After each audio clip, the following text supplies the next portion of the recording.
ఇతనున్నాడు, ఇతని ఒక టర్మరిక్ టుమ్రీ గాడి గురించి నేను మాట్లాడను. ఇతనుకున్న పదవి గురించి మాట్లాడతా. వాడుకున్న పదవి ఏమంటే YSR Congress party official spokes person అనే పదవి ఉంది కాబట్టి మాట్లాడుతున్నా.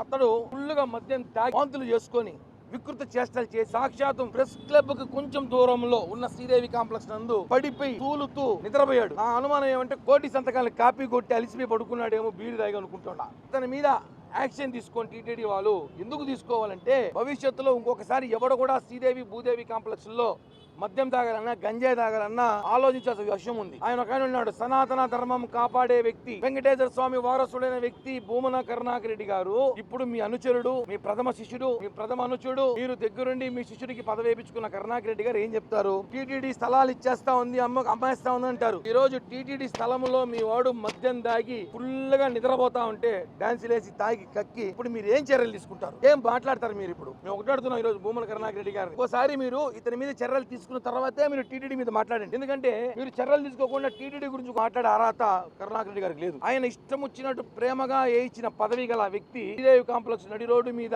భక్తులు తిరుగుతుంటారు, మహిళలు వస్తుంటారు, పోతూ ఉంటారు, తప్పదాగి వాంతి చేసుకొని కక్కేసి మరీ తాగి మరీ కక్కి మళ్ళీ తాగి ఆడ పడుకొని నిద్రపోయినాడంటే గెలీజుగాడు ఈడు. ఇలాంటి వాడికి పదవి వేయించినావు కాబట్టి చర్యలు తీసుకున్న తర్వాత మీరు ఇంకోసారి ప్రెస్ మీట్ పెట్టి టీటీడీ గురించి మాట్లాడితే బాగుందని చెప్పి తెలియజేస్తున్నారు.